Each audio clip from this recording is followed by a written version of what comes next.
Pastor Clécio, faz uma oração por nós aí, por favor. Amém. Paz. Deus abençoe a todos. Paz, boa noite. Senhor nosso Deus e todo poder, Pai. Nem tem isso aí, mãe. Eu oro nesta noite, nesse momento, meu Pai, vem através desta oração apresentar a Ti, meu Pai, esse estudo, meu Pai, do Apocalipse, onde nós estamos aqui, meu Pai, estudando, meu Pai, sobre os sinais dos tempos, meu Pai. Que o Senhor venha, meu Pai, falar com cada um de nós, nos ensinar de uma forma poderosa nesta noite, meu Pai. E que tudo, meu Pai, que for, meu Pai, falado aqui, vai ser para o nosso crescimento, para que o nosso entendimento, meu Pai, venha ser cada vez mais acrescentado através da Tua palavra, em nome de Jesus. Usa a vida do pastor, meu Pai, para que possa conduzir essa reunião de uma forma poderosa e que cada pessoa que está participando aqui, meu Pai, venha sair dessa aula, desse tudo totalmente abençoado pelo poder no nome de Jesus agora. Eu, meu Pai, te peço agora que a Tua presença esteja sobre esse momento agora, para que nós possamos sair daqui, meu Pai, mais entendido da Tua palavra, em nome de Jesus. Amém. Amém. Glória a Deus.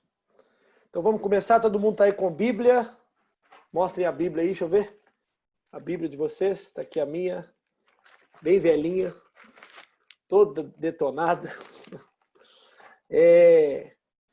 Caderno, caneta aí, está aqui a minha caneta. Vamos começar então. Nosso texto base, semana passada, que a gente começou a introduzir o assunto. Hoje nós vamos entrar mais a fundo. É Apocalipse 12. Está ali a irmã Diné mostrando a caneta. Desligou a novela Apocalipse. Vamos agora focar no Apocalipse 12. Vamos lá? Todo mundo com a Bíblia aberta em Apocalipse 12, por favor? Para a gente começar a nossa aula de hoje. Apocalipse, capítulo 12. Nós vamos ler até o versículo 6. Apocalipse, capítulo 12, do versículo 1 até o versículo 6, para a gente entrar no texto propriamente dito. Quem se habilita a ler para nós, pode ligar o microfone e começar a leitura, por favor. Quem se habilita?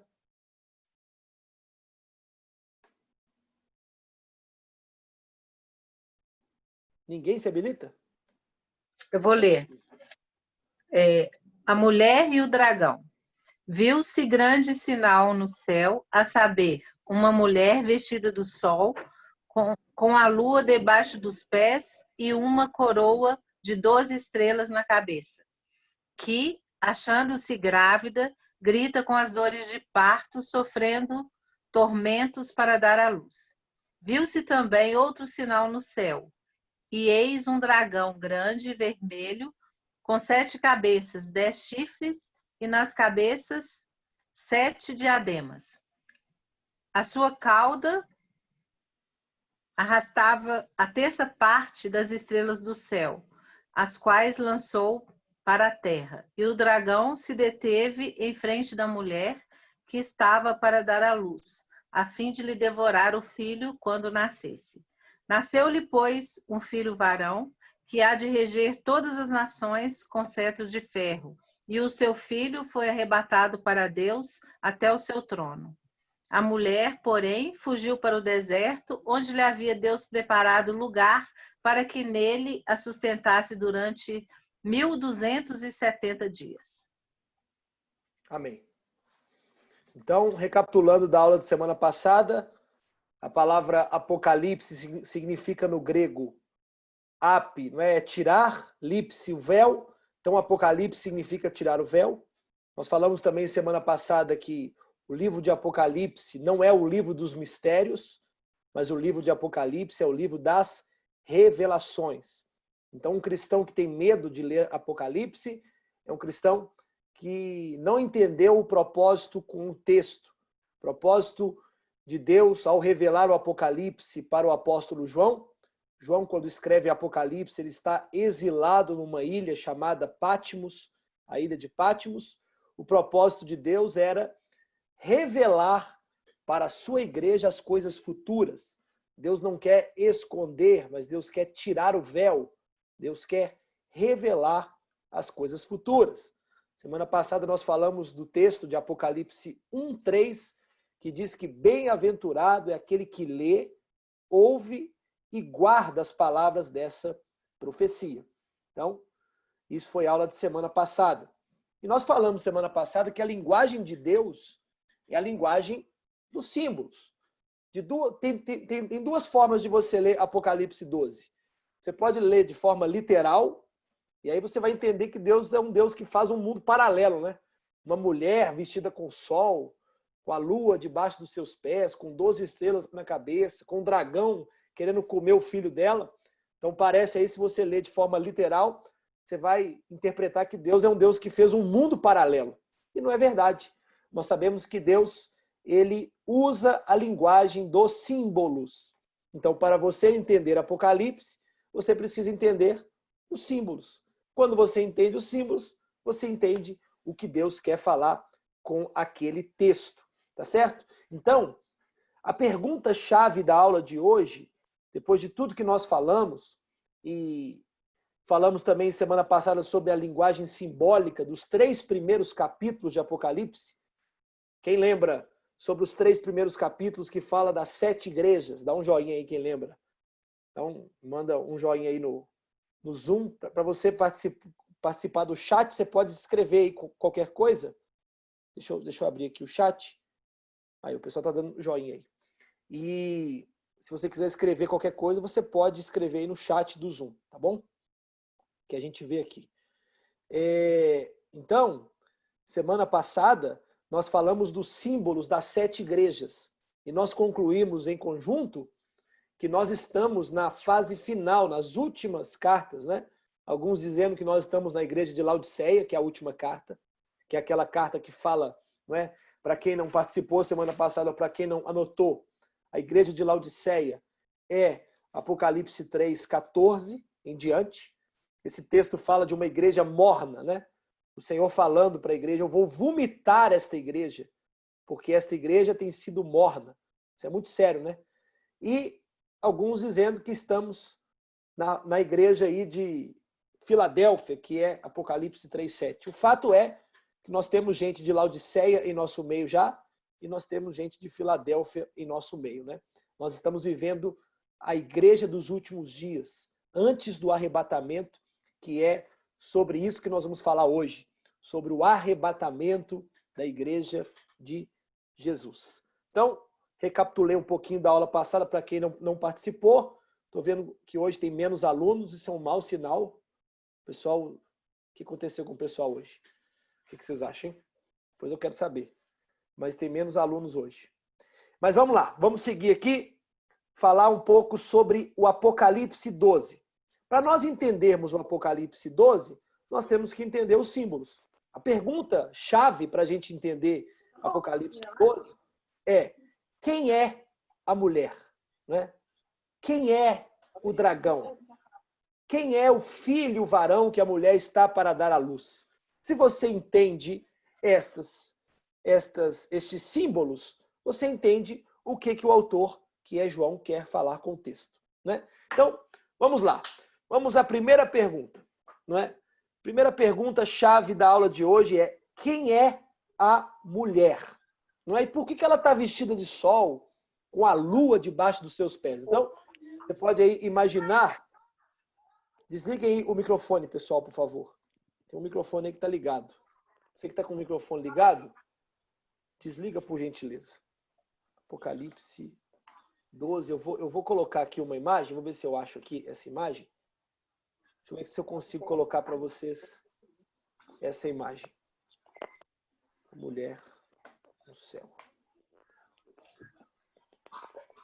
A visão que João teve, né? Mais ou menos, tem aí no Google uma imagem. Enfim, acho que eu não vou conseguir colocar, não, mas semana que vem eu coloco essa imagem. Mas imagina aí na sua cabeça uma mulher vestida de sol, com a lua debaixo dos seus pés, com uma coroa de 12 estrelas. Então João viu um sinal no céu, né? E até, gente, eu preciso que desliguem o microfone, quem está com o microfone ligado. Deixa eu ver se eu consigo desligar aqui. Se eu acho quem que é. Tá dando muito eco aqui. Pronto, desliguei. Então, Tem até, para quem gosta de curiosidades, eu sugiro depois você pesquisar, coloca aí no seu caderninho para você pesquisar no Google. Você coloca Apocalipse 12 e escreve na frente 23 de setembro de 2017. Apocalipse 12, 23 de setembro de 2017. Curiosamente, houve um sinal desse no céu que é espantoso, né? Inclusive, eu em 2017 preguei sobre isso na igreja, e tem um programa também para quem é curioso, não é obrigatório nem nada, mas tem um programa da NASA que chama Stellarium. Tem um programa da NASA que se chama Stellarium.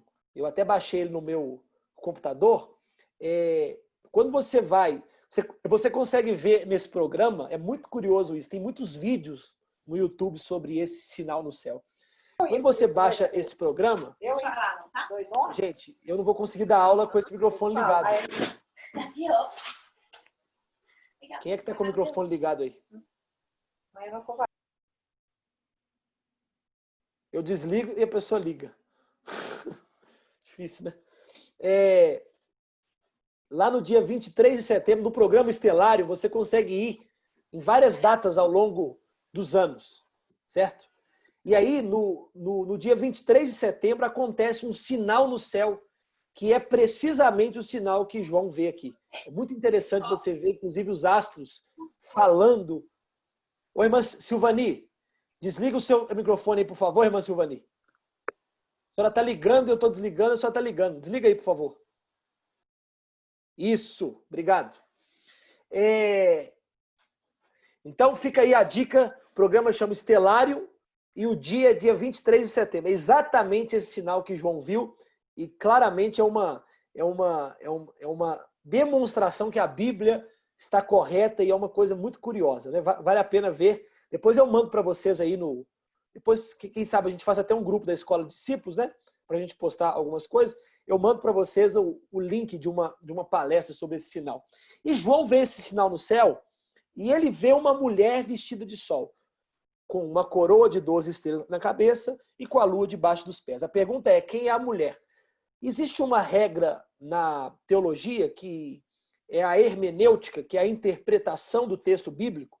E a hermenêutica diz que eu só posso interpretar a Bíblia com a própria Bíblia. Então, olha que curioso.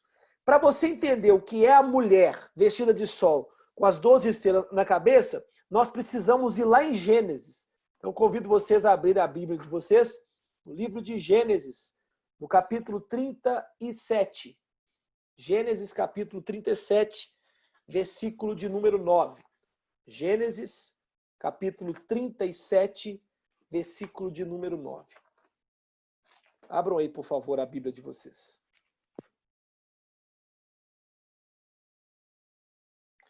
Gênesis 37, versículo 9.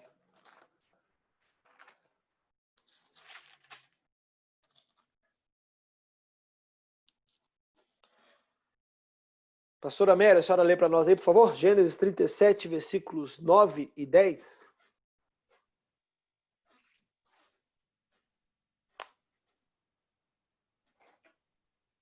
Amém. 9 e 10? Isso, 37, 9 e 10. Teve ainda outro sonho, e referiu a seus irmãos, dizendo: sonhei também que o sol, a lua e 11 estrelas se inclinavam perante mim.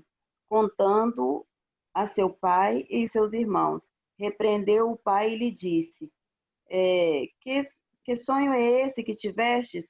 Acaso viremos, eu e tua mãe e teus irmãos, a inclinar-nos perante a ti em terra? Seus irmãos lhe tinham ciúmes, e o pai, no entanto, considerava o caso consigo mesmo. Olha que coisa interessante, gente. A Bíblia explica a própria Bíblia, que a pastora Mary acabou de ler aí, e eu agradeço pela leitura. É muito interessante, porque a Bíblia, em Gênesis 37, fala do quê? De uma mulher, de um homem e dos seus filhos. José teve um sonho. A história de José É uma história muito famosa, né? José era um sonhador e ele sonhou que o quê? Que ele viu a lua, ele viu o sol e ele viu as estrelas se curvando a ele. Olha que coisa interessante. Isso não é coincidência, não. Não é? Não existe coincidência na Bíblia, existem sinais muito claros. Então, muito tempo atrás, de João ter escrito Gênesis, de João ter escrito Apocalipse, José tem um sonho com o quê? Com a lua, com o sol e com as estrelas. Essa mulher está vestida de quê em Apocalipse 12? Vestida de sol, com a lua debaixo dos pés e com 12 estrelas sobre a sua cabeça. Olha que interessante. Quando você olha para esse texto de Gênesis, quem era no texto de Gênesis esses personagens todos? Não é? Quando você olha para esse texto, era José falando com a sua família sobre o sonho que ele teve. E José estava sonhando o quê? Que ele seria uma espécie de líder da sua família. Ele governaria sobre a sua família, certo? E Jacó, que era o seu pai, a sua mãe, que era Raquel, e os seus 11 irmãos eram as 11 estrelas. Jacó era o sol, Raquel a lua, e os seus 11 irmãos as estrelas. Mas em Apocalipse fala de quantas estrelas? De 12. E Jacó viu 11 estrelas no seu sonho. Por quê? Porque, na verdade, a 12ª estrela é o próprio Jacó, que era irmão daqueles 11. Então, pensa comigo aqui agora. Vamos raciocinar e vamos com calma. Imagina, naquela época de Jacó, Raquel, que era o marido e mulher, e os seus filhos, quem era naquela época o povo de Deus? Quem era naquela época os escolhidos de Deus? Só tinha naquela época essa família que eram o povo de Deus. Naquela época havia José, seu pai, sua mãe e os seus 11 irmãos. E essas pessoas eram quem? Era todo o povo de Deus que vivia na terra naquela época.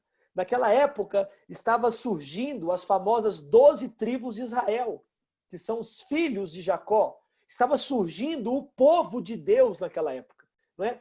E aquela família, tanto é que você vê vários textos na Bíblia falando sobre Jacó, não é? Israel é chamada da linhagem de Jacó, o povo de Deus é chamado de filhos de Jacó. Você percebe que os filhos de Jacó, a sua esposa e ele representavam todo o povo de Deus daquela época.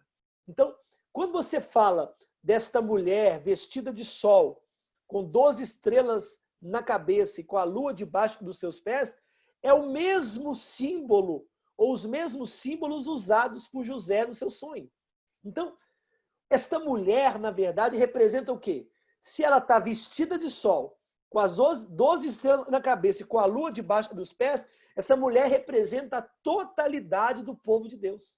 Da mesma forma que José teve um sonho, que o povo de Deus, que a sua família iria ser governada por ele, e que aquela família seria, então, cuidada por Deus através de José, João está tendo essa visão, e ele está vendo a mesma coisa que José viu.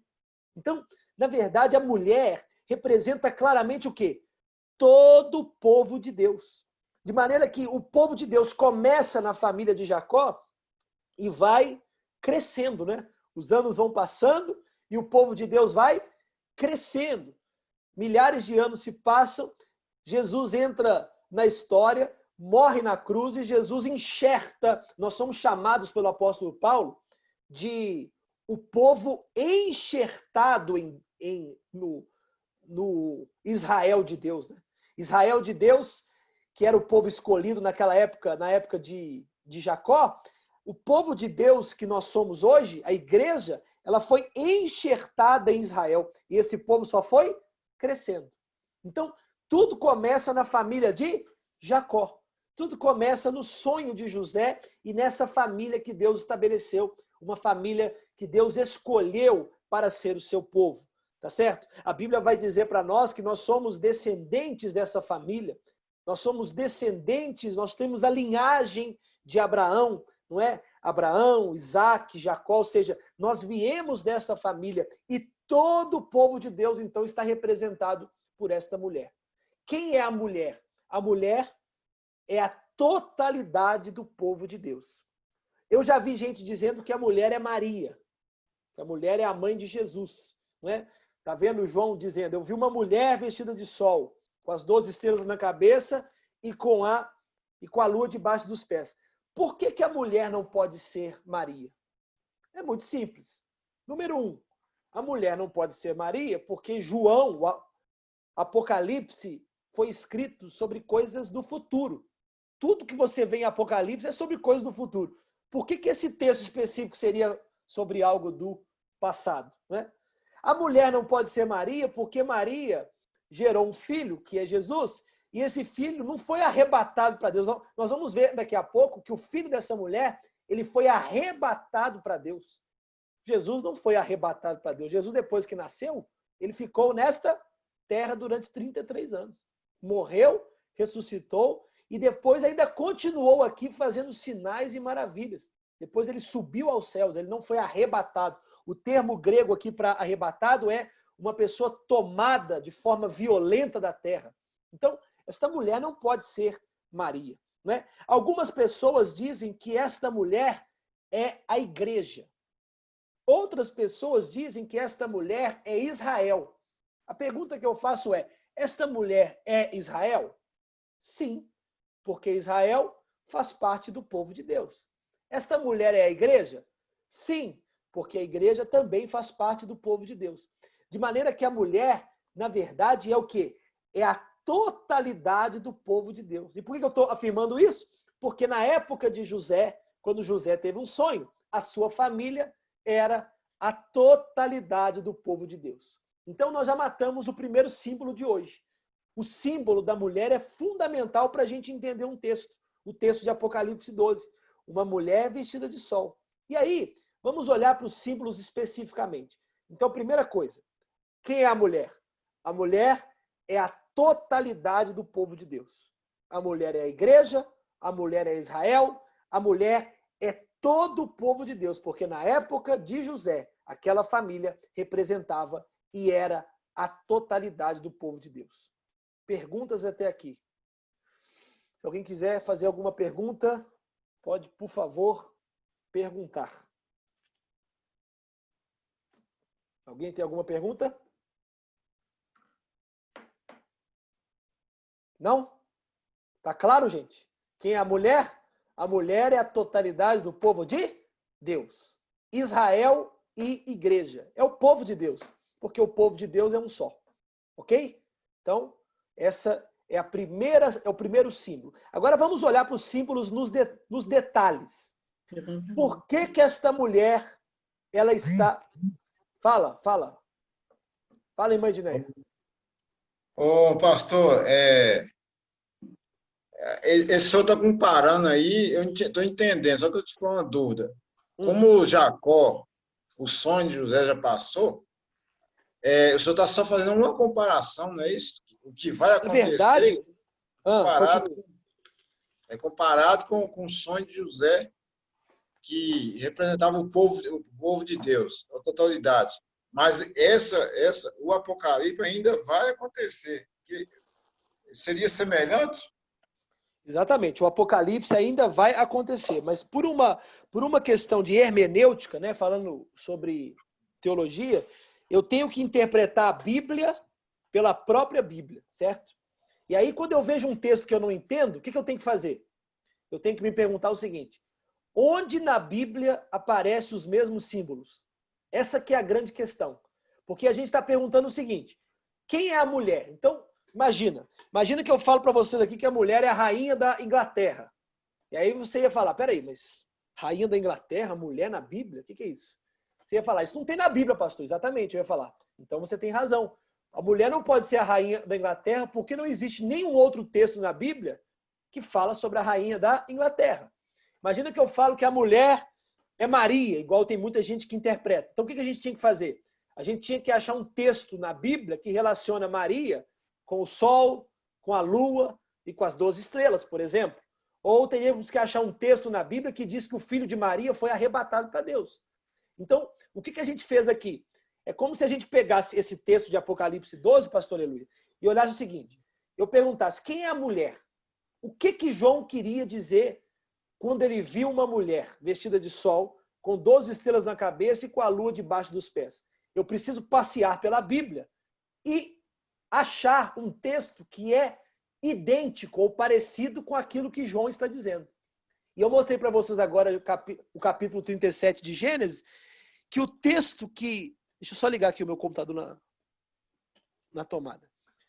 O texto que está escrito em Gênesis 37 é tão semelhante com o Apocalipse 12 que fica muito claro o que é que João está vendo. O texto de Gênesis 37 fala de uma família. E quem era essa família na época? Era o povo de Deus. Essa família na época era, na verdade, os representantes de Deus, o início do Israel de Deus. Então, quando você olha José tendo um sonho com a lua, com o sol e com as estrelas, e você vê Apocalipse falando sobre a lua, o sol e 12 estrelas, você fala, peraí, tem alguma coisa aqui que eu ainda não peguei, tem um mistério aqui que tem que ser revelado, porque Apocalipse é o livro das revelações. Aí eu descubro que, na verdade, João estava falando de quê? Ele estava falando do povo de Deus. Ele estava falando da totalidade do povo de Deus, fazendo uma intertextualidade, isto é, citando um texto que está lá em Gênesis capítulo 37. Deus mostrou para ele a mesma coisa que Deus mostrou para José. É isso. Amém. Obrigado. Nada. Pastor. Mais alguma pergunta? Oi. Eu queria só completar a sua fala, porque às vezes quando a gente fala que a Bíblia explica a própria Bíblia, tem pessoas que não entendem muito essas regras de hermenêutica. O que quer dizer? A gente pega o Antigo Testamento, ele é uma sombra de tudo que vai acontecer, certo? Então, quando a gente olha o Gênesis, quando Moisés, né, quando o livro é escrito, ele está apresentando o que vai acontecer. Mas a gente sabe que o livro de Apocalipse, a revelação de Deus, já encerrou. Porque tem pessoas que acham que vai ler o livro de Apocalipse e vai descobrir outras revelações. Na verdade, o processo de revelação de Deus já encerrou no livro de Apocalipse, correto? Correto. Perfeito. Muito, muito boa a explicação. Inclusive, pastora Mary, nós vamos falar sobre um texto hoje que fala exatamente isso, que é a lei é a sombra da graça, né? O apóstolo Paulo, se alguém quiser já anotar isso aí, já anota, é Colossenses 2, capítulo 16 e 17. O apóstolo Paulo fala que as coisas da lei são sombras das coisas futuras, né? E o corpo é de Cristo. Então, e aí agora pegando um gancho do que a pastora Mary está dizendo, e muito bem, a gente entender agora os símbolos específicos. Por que a mulher está sobre a lua e ela está revestida de sol? Por que tem 12 estrelas na sua cabeça? Então, olhando para a primeira simbologia, a gente mata o que é a mulher. A gente já descobre o que é a mulher. Quem é a mulher? É a totalidade do povo de Deus. A mulher é Israel, como alguns dizem? Sim. A mulher é a igreja? Também a mulher é a igreja, porque a mulher, na verdade, é a totalidade do povo de Deus. Então, por que a lua está debaixo dos seus pés? Nós sabemos claramente que a lua ela não tem luz própria, certo? A lua não possui luz própria. A lua ela é uma espécie, inclusive chamada pela ciência, de astro iluminado, porque ela é uma sombra do sol. Quando o sol ilumina a lua dá luz. Quando o sol não ilumina a lua não tem luz própria. E você vê que a lua está nos pés daquela mulher. Porque a lua aqui, secundariamente falando, também representa o Velho Testamento. A lei de Deus, que a pastora Mary disse agora e muito bem, que a lei de Deus é uma sombra da graça. Quando você faz uma análise comparativa do Novo Testamento e do Velho Testamento, ela, por exemplo, citou o exemplo de Moisés. Moisés é chamado de libertador do povo de Deus. E Jesus, então, Moisés é uma espécie, é uma simbologia, um simbolismo do próprio Cristo, que haveria de libertar o povo de Deus da escravidão do pecado. Moisés, ele foi usado por Deus para tirar o povo da escravidão do Egito. E o Egito aqui representa o mundo, representa o pecado. E Cristo foi enviado por Deus, ungido de Deus, para livrar o seu povo da escravidão do mundo, da escravidão do pecado. Então, tudo que está no Velho Testamento aponta para Cristo. A lua aqui representa, então, o Velho Testamento. Por que a mulher está com a lua sobre os seus pés? É muito simples. A mulher está com a lua sobre os seus pés porque nós estamos falando de base. O Velho Testamento, a lei de Deus, é a base de algo que viria. Quando Cristo ele veio, Jesus declarou, né? Eu não vim revogar a lei, eu vim cumprir a lei. Ou seja, Cristo é o cumpridor de toda a lei de Deus. Então, Cristo, ele revela para nós a lei de Deus na sua plenitude. O apóstolo Paulo fala sobre isso. Então, Cristo, na verdade, ele mostra o que é a lei. Então, o povo de Deus surgiu de onde? Da lua. E o que é a lua? A lua é a lei de Deus, é o Velho Testamento, é a sombra. Então, Colossenses 2, 16 e 17. Alguém abre, por favor, aí, para ler para nós? Colossenses 2, 16 e 17. Por gentileza.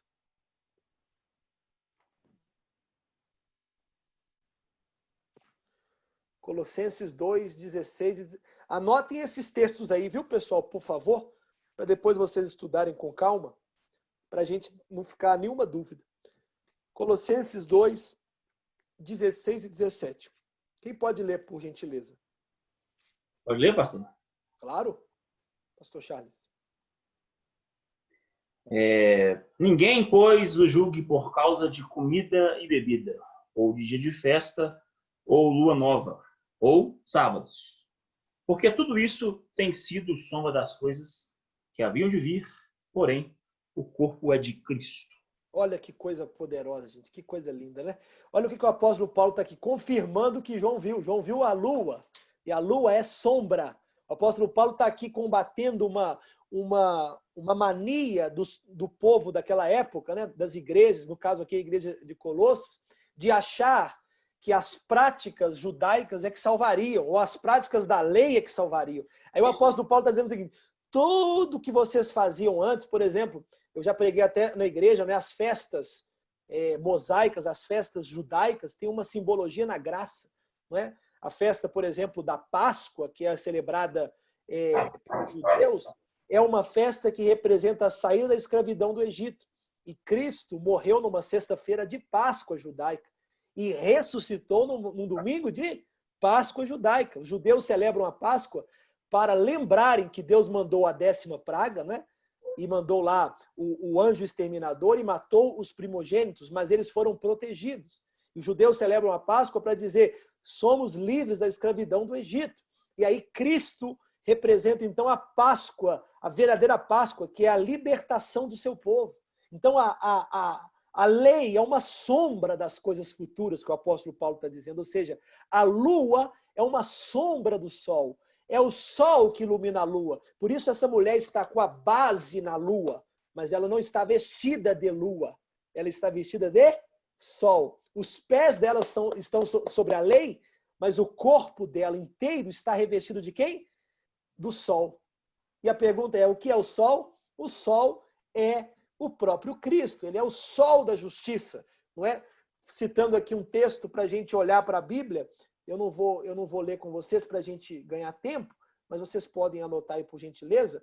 Malaquias, capítulo 4, versículo 2. Eu vou citá-lo aqui, vou ler para vocês, mas vocês podem anotar aí. Para vós, os que temem o meu nome, nascerá o sol da justiça, e cura trará nas suas asas, e sairei e saltareis como bezerro de estrebaria. Malaquias está profetizando a vinda do Messias. Esta mulher está vestida de sol por quê? Porque ela está revestida do próprio Cristo. Ou seja, o povo de Deus nasce no Velho Testamento, o tempo vai passando, e aí Paulo diz que nós chegamos na plenitude dos tempos, ou seja, o ápice da história, que é a vinda de Jesus nessa terra. E aí o povo que nasceu na sombra do Velho Testamento, agora está iluminado com uma maravilhosa luz, e esta luz é o próprio Cristo, que é chamado por Malaquias de sol da justiça. Não é? Isaías 9:2 diz que o povo que andava em trevas viu uma grande luz, e sobre os que habitavam na região da sombra da morte resplandeceu a luz. Por que que esta mulher está vestida de sol? Porque Cristo, que é a luz do mundo, que é o sol da justiça, ele reveste todo o seu povo da sua luz. Não é? O povo de Deus começou na sombra, na lua, e foi crescendo, crescendo, até ser iluminado pela luz, que é o sol da justiça, Jesus Cristo. Então, quem é a mulher? A mulher é o povo de Deus, que está hoje revestida da luz do Cristo, do Messias, do Filho de Deus, Jesus de Nazaré. Ele é que ilumina as nossas vidas. Perguntas? Não tenham medo de perguntar, gente. Tem que perguntar. Vamos lá. Questões? Tem que abrir o microfone para falar. Pode falar.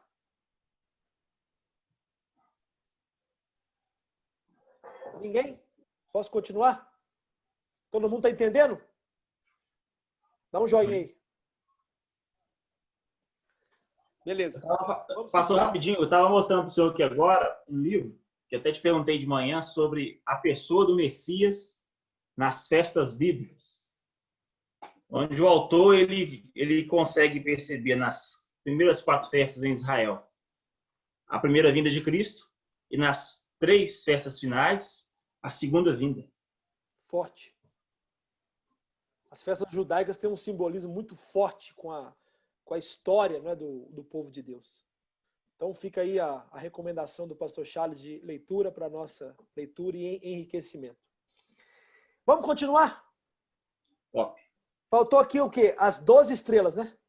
Faltou as 12 estrelas, ou faltaram, melhor dizendo, as 12 estrelas. Já sabemos o que é o sol, sabemos o que é a lua, sabemos o que é a mulher e as 12 estrelas. O número 12 na Bíblia é o número do governo de Deus.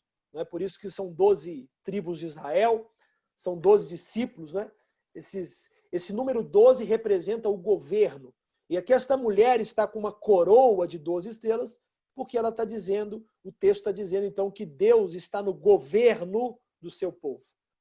Embora a gente está vivendo agora um tempo de pandemia, Deus está no governo. Deus ele é traduzido aqui pelo número 12, porque ele está no governo do seu povo, mesmo em tempos de crise. Deus sempre esteve no governo do seu povo. E saber disso conforta o nosso coração e nos faz ter uma esperança. O apóstolo Paulo, em 1 Coríntios 15, diz que se nós esperarmos em Deus apenas nessa vida, nós somos os mais miseráveis de todos os homens. Deus está no governo da sua igreja e nós não podemos esperar só ter vitória financeira, vitória de cura, vitória de transformação de situações ruins aqui, não. A gente tem que esperar a nossa salvação, é o reino de Deus que virá. Então, Deus está no governo do seu povo, por isso 12 estrelas. Ok? Tudo claro? Ok. Beleza. Já sabemos o que é a mulher, já sabemos o que são as estrelas, o que é o sol, o que é a lua. Agora, o texto fala aí do quê?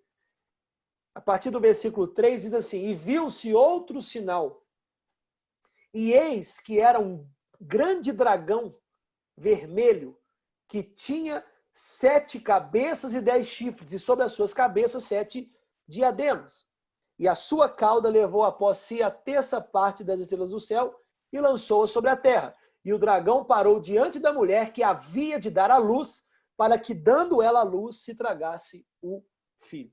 Então nós já entendemos o que é a mulher, mas esta mulher está grávida, gente. Existe aí um simbolismo muito profundo e poderoso na gravidez dessa mulher. Entender Apocalipse 12 é entender sobre a gravidez da mulher. Entender sobre o arrebatamento da igreja, sobre o dragão que quer tragar. Repare bem, o dragão não quer tragar a mulher.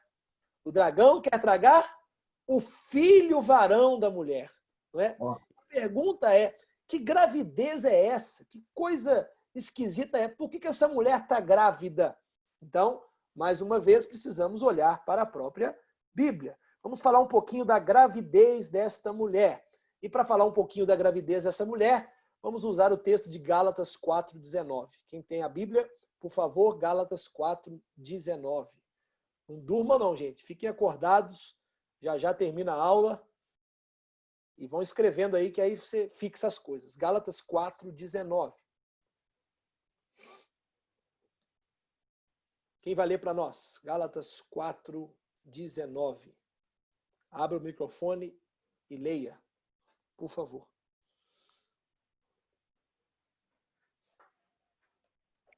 4:19. Meus filhos, porque de novo sofro as dores de parto, até ser Cristo formado em vós. Amém. Olha o que o apóstolo Paulo está dizendo. O apóstolo Paulo usa a figura de linguagem de dor de parto. É óbvio que ele não estava grávido, né? Homem não engravida.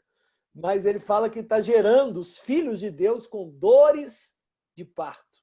Então, esta mulher está grávida porque gerar filhos, porque dar frutos, porque ser igreja, ser povo de Deus, gera dor. Quem aqui é mãe sabe o que eu estou dizendo. A dor de parto é a pior dor que existe, mas também é a melhor dor que existe. Por quê? Porque a dor de parto, embora seja muito terrível para uma mulher, ela, após a sua concretização, vamos dizer assim, ela gera a maior alegria de uma mulher, que é o seu filho. Então, o que essa mulher está fazendo? Essa mulher está, neste momento aí de Apocalipse 12, a visão que João está vendo, é uma em trabalho de parto, com dores de parto, prestes a dar à luz. E é uma dor que é muito sofrida, mas é uma dor que é muito abençoada também. Porque o parto, apesar de ser a pior dor que existe, é uma dor que vale a pena sentir, porque o resultado dela é maior do que a dor. Então, essa mulher está gerando, está pronta para dar à luz, e na verdade isso aqui é um simbolismo do que é a igreja de Jesus, do que é o povo de Deus, a totalidade do povo de Deus. Nós precisamos aprender a gerar filhos, a gerar coisas para Deus, né? Nós precisamos aprender e a viver gerando coisas para Deus. E essas dores geram crescimento, geram vida. A dor de parto daquela mulher gerou um filho, gerou vida. A dor de parto do povo de Deus, ou as dores que o povo de Deus convive com elas, gera vida. Igreja que é perseguida, gera vida. Igreja que sofre, gera vida. É por isso que hoje o evangelho é muito mimimi, né? O evangelho de hoje é só vitória. Ninguém quer saber de sentir dor, ninguém quer saber de sofrer. Né? Tem as músicas aí, tem sabor de mel. Sua vitória vai ter sabor de mel, e só vitória. Mas o povo de Deus, em todas as épocas, sofreu. E toda vez que o povo de Deus sofreu, o povo de Deus gerou vida. Essa mulher está com dores de parto, prestes a dar à luz, e ela está prestes a gerar vida. Quando você sofre, aí eu estou falando individualmente, falo como igreja, falo como corpo de Cristo, como igreja local, como igreja universal de Cristo. Não é IURD não, gente. A igreja universal é todo o povo de Deus. Nós precisamos aprender que os sofrimentos de hoje vão gerar vitória e vão gerar vida para a igreja amanhã. Eu gosto muito de um texto que está em 1 Pedro, capítulo 4. 1 Pedro, capítulo 4. Você que está com a Bíblia aí, pode abrir. 1 Pedro, capítulo 4.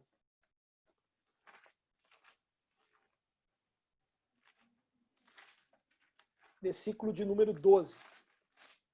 Olha o que diz o texto. 1 Pedro 4, 12.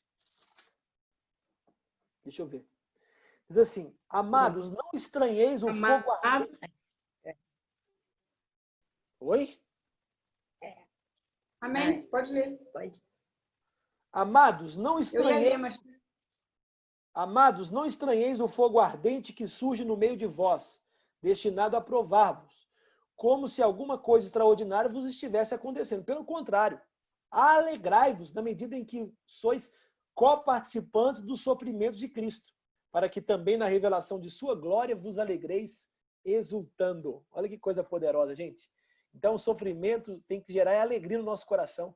Quanto mais você é perseguido, quanto mais você sofre, quanto mais você está aí na sua célula, às vezes, tentando ganhar alguém para Jesus e sofre, gente fala mal de você, e vem dificuldade financeira, quanto mais você sofre, mais é sinal que o caráter de Cristo está sendo forjado em nós e mais é sinal que nós estamos agradando a Deus. A igreja de Jesus, por natureza, é perseguida. Então, Pedro está dizendo, se alegre, porque isso é bom. Essa mulher está gerando vida e com a geração de vida, ela está fazendo o quê? Ela está no trabalho de parto, com dores de parto para dar à luz. O apóstolo Paulo usa a mesma figura de linguagem, nós lemos aí, ele fala, estou com dores de parto, sentindo dores de parto, até que Cristo seja formado em vós. Então, qual é o simbolismo dessas dores de parto dessa mulher? É o sofrimento da igreja, é o sofrimento do povo de Deus, não só da igreja, mas de toda a mulher, que é a totalidade do povo de Deus. Perguntas?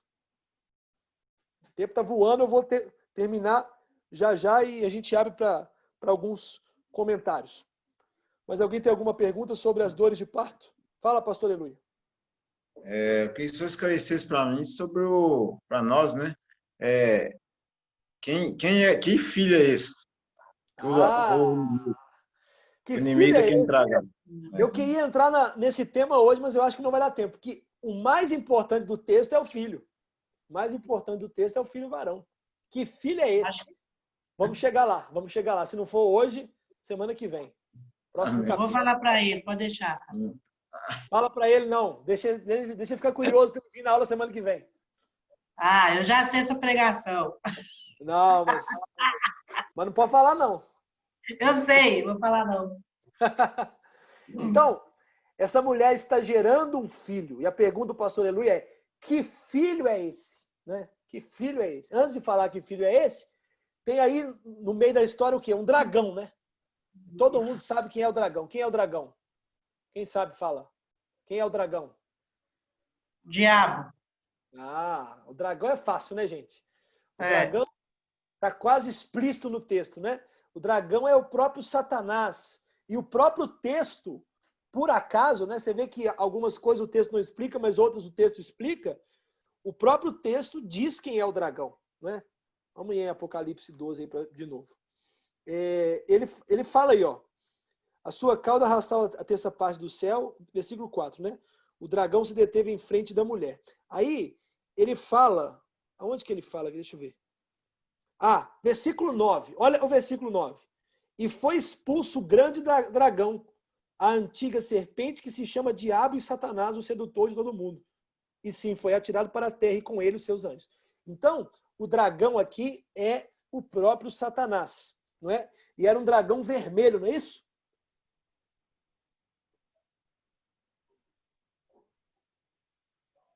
É um dragão vermelho?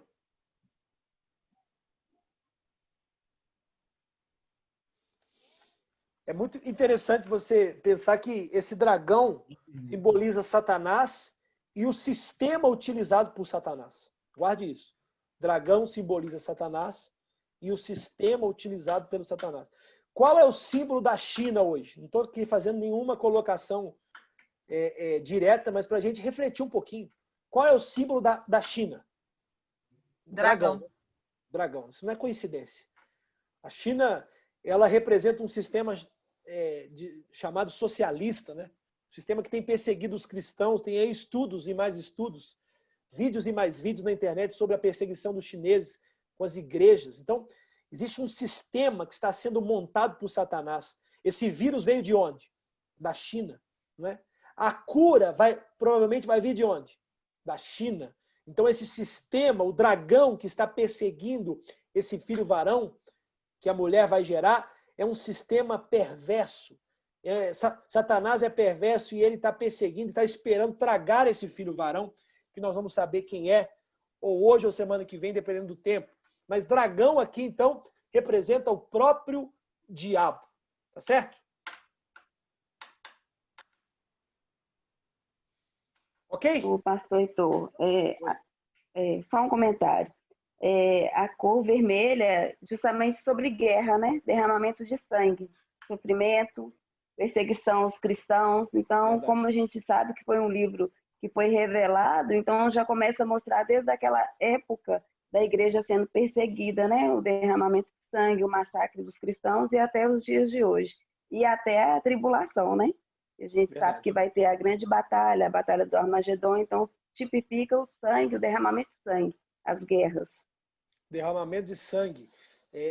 O dragão vermelho representa essa crise de tudo que é tipo que vai acontecer na Terra, né? E essa morte de muita gente.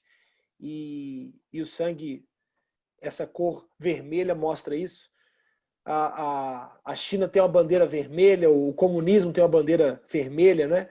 Então é muito claro que hoje a gente está vivendo muito perto daquilo que está escrito aqui em Apocalipse 12, um sistema que está sendo criado pelo dragão, né? Um sistema perseguidor da mulher, mas principalmente perseguidor do filho varão. Então, eu vou ser pedagógico aqui e vou deixar vocês com um pouquinho de curiosidade para quem não sabe, né? Para quem já sabe, beleza. Então, eu vou falar aqui o que não é o filho varão. Então, semana que vem nós vamos falar quem é o filho varão. Hoje nós vamos falar quem não é o filho varão. Tá certo? Tem gente que fala que faz uma análise do Apocalipse 12, histórica, e fala o filho varão é Jesus e a mulher é Maria. Certo? Então, o filho varão não é diretamente Jesus. Não é Jesus. Por que não é Jesus? Por duas razões. Primeiro, porque o texto de Apocalipse não fala de passado, fala de futuro. E segundo, e aí, se não fala de passado, não é Maria e Jesus, né? Porque Jesus nasceu do ventre de Maria anos antes desse texto ser escrito. E segundo, o filho varão não pode ser Jesus, diretamente falando, porque Jesus não foi arrebatado para Deus. E o texto está dizendo aí claramente, ó. Inclusive, o termo grego para arrebatamento representa uma força propulsora para cima, algo forte. Jesus não foi arrebatado. Né? Quando você olha para a Bíblia, eu falei no começo dessa aula, Jesus ele veio na Terra, nasceu de Maria, viveu 33 anos, ele morreu e ressuscitou e depois ficou aqui na Terra. E depois ele subiu aos céus, ele não foi arrebatado para os céus. Então, quem não é o filho varão não é diretamente Jesus.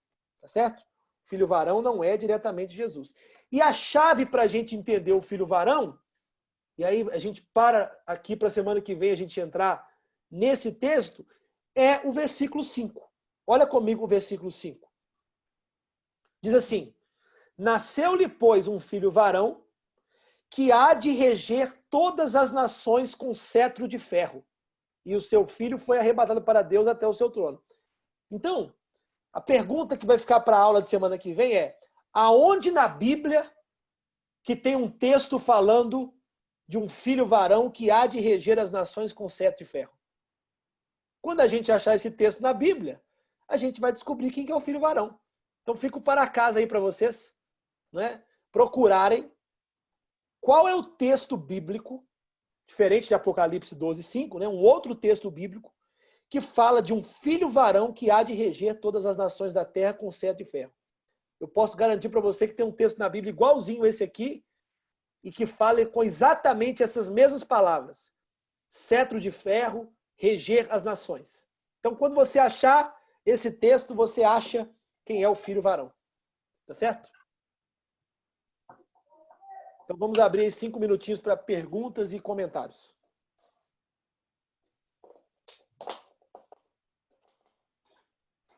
Pode abrir o microfone e falar.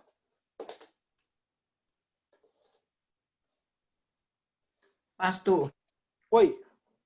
Nossa, Deus, eu nunca imaginei que fosse tão, assim, eu acho muito difícil, né?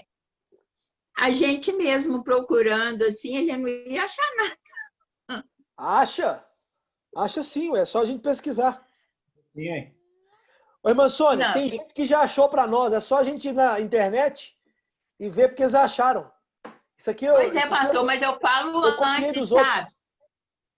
Eu falo antes. Se a gente for olhar isso, antigamente, igual quando eu batizei, falasse isso comigo, ia me estar me xingando, porque eu não entendo. Você sabe que a grande questão é que nós cristãos, na verdade, não é só cristão, não, é o povo, né? As pessoas, elas não costumam examinar os textos, né? A gente só lê. Então, por exemplo, a gente está fazendo o TSD, aí a gente lê o texto. Agora, quando você examina, né? Quando você examina minuciosamente, vai em outros textos, procura. Tem uma coisa na Bíblia que eu gosto muito, que é chamada concordância bíblica, né? No finalzinho da Bíblia, para muitos aí tem, naquelas Bíblias de estudo, você consegue ver algumas palavras que estão em vários lugares da Bíblia. E aí que começa a nascer as revelações, né? Aí começa a nascer os mistérios de Deus revelados. É quando a gente examina. Então, o que a gente está fazendo? Você vê que a gente está parando frase por frase. É A gente verdade. está parando em frase, falando horas e horas sobre uma frase. Você vê, tem 2 horas já falando de Apocalipse, a gente não saiu. Está no versículo 1, 2, 3, 4 e 5. A gente não saiu deles ainda. Ou seja, 2 horas para falar de 5 versículos, porque a Bíblia tem muitos detalhes. E aí o texto de João 5,39 fala, examinai as Escrituras, né? Então a gente tem que examinar. Então a gente tem que olhar para as Escrituras com muito cuidado e a gente vai entendendo, porque a gente vai passeando, conversa com outra pessoa que entende mais, não é? Vai construindo o raciocínio que a gente chega lá assim. Você vê que a gente chegou junto aqui, né? Nesse raciocínio. Amém, mas é uma coisa muito importante, viu? Porque é uma coisa assim que isso aí faz a gente refletir mais, querer buscar e aprender. Está sendo muito bom. O Marcelo não veio hoje, né? Gostando. Você queria você trazer ele. Ele não participou da célula, ele falou que ia participar, sabe? Semana que vem a gente Eu vou falar com ele. Perguntas, comentários? Quem quer falar?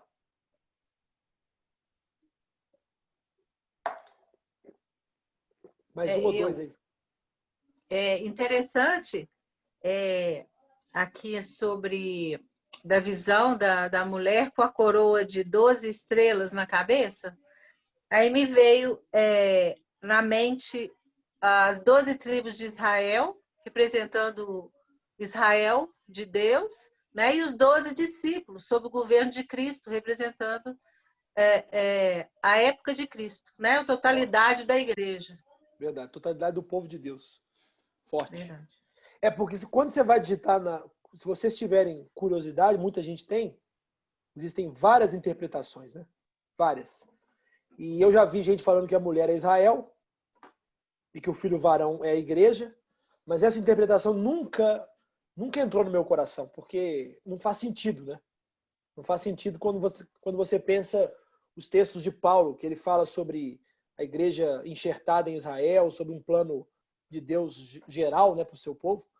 Então, quando você vê esse número 12 aí, e aí é uma excelente interpretação, é 12 tribos de Israel e 12 discípulos. Ou seja, Velho e Novo Testamento. Mais alguém? Fala, Charles. Eu quero completar e queria que os irmãos meditassem depois em Romanos 11, do 11 ao 32. E eu gostaria de ler também, concluindo isso que a Denise falou, que o senhor falou, que às vezes pode ficar na cabeça da pessoa uma dúvida mais ou menos o seguinte: beleza, mas tem a ver Israel com a igreja, o que é igreja, o que é Israel, o que é judeu, o que não é judeu? Eu quero ler o seguinte: Efésios 2, o apóstolo Paulo, ele dá uma demonstração muito interessante. Ele fala assim, no capítulo 2, no versículo 11, ele fala: portanto, lembrai-vos que outrora vós, gentios na carne, chamados então em circuncisão por aqueles que se titulavam circuncisos na carne, por mãos humanas. Naquele tempo, vocês estavam sem Cristo, separados da comunidade de Israel, estranhos às alianças e promessas, não tendo esperança e sem Deus no mundo. Isso Paulo falando a gentios, a não-judeus. Mas agora, em Cristo Jesus, vós que antes estavam longe, fosse agora aproximados pelo sangue de Cristo. Aí ele continua, dizendo, ele fala sobre a reconciliação. No 16 ele fala: e reconciliou em si ambos em um só corpo com Deus, por intermédio da cruz. Porque naquela época existia até um espaço específico no tempo para não-judeus, enfim, existia uma inimizade muito grande. O apóstolo Paulo tem problema com Pedro por causa dessas questões em Atos. Atos 2,17 ele fala: e vindo, evangelizou, Cristo vindo, evangelizou paz a vós outros, no caso judeus, que estavam longe, e paz também a que estavam perto. 18, porque por ele, ambos, nós gentios, nós não judeus temos acesso ao Pai em um só Espírito. Amém. Ou seja, não existe essa ideia de falar que são coisas diferentes, né? Nós somos um povo de Deus, ou seja, a mulher é a totalidade do povo de Deus. Gente, quero agradecer a presença de todos, participação. Não desistam. Então, quero pedir para vocês que todos insistam. Se não entendeu alguma coisinha, anotou? Vai de novo, pergunta para a gente, manda no WhatsApp. Não tenha vergonha de perguntar aqui, não tenha vergonha de expor, às vezes você está com uma dúvida. Eu sei que tem gente aqui que está um pouco mais avançado já no tema, outros estão menos. Por isso que a gente está tentando ser bastante didático, calmo, devagar, para a gente entender detalhe a detalhe. A gente não tem pressa, não é? Jesus pode nos levar e arrebatar o filho varão rapidamente. A gente, semana que vem, pode nem ter aula, mas se isso não acontecer, você viu que eu acabei de falar quem que é o filho varão, né?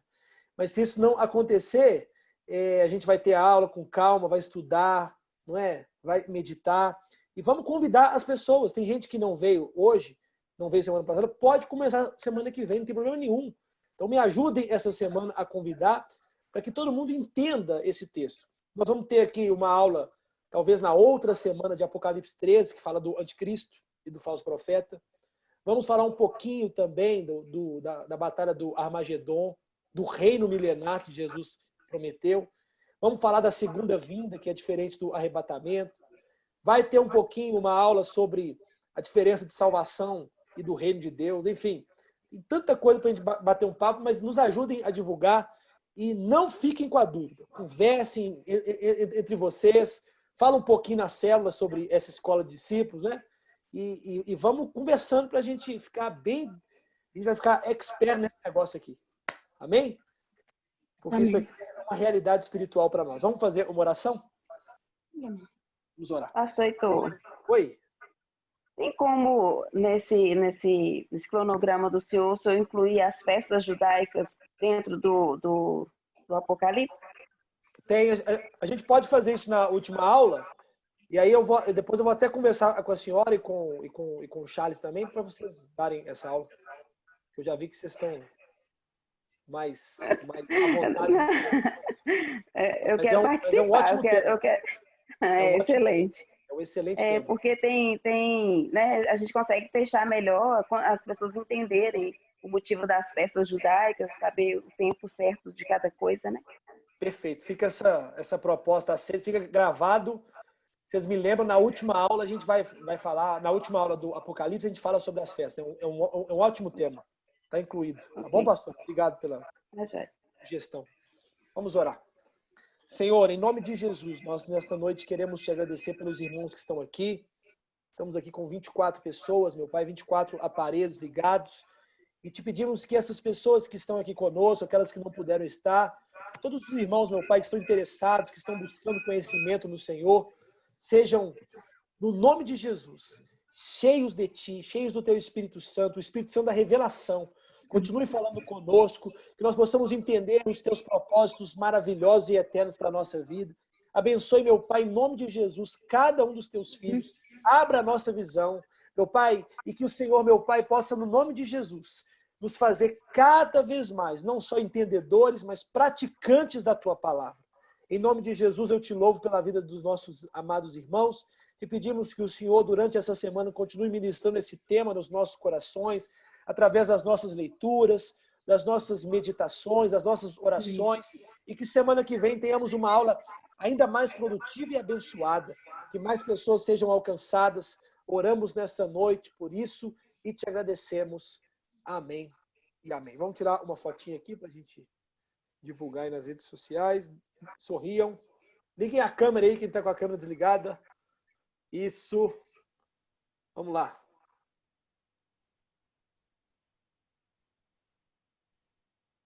Maravilha. Ô, gente, muito obrigado. A gente vai ter uma live agora de oração no Instagram, às 10h30. É uma live de oração. Se você puder, se você tem Instagram, @Marajó, vai durar 15 minutos. É uma live de oração. O TSD. Eu não vou deixar de fazer porque é um propósito que a gente colocou, né? Para a gente alcançar todo mundo com esse propósito de oração. Quem quiser participar, está convidado. Tá bom? Deus abençoe. Obrigado, viu, gente? Fica na paz. Amém, pastor. A paz, amém. Paz. Paz. Fecha.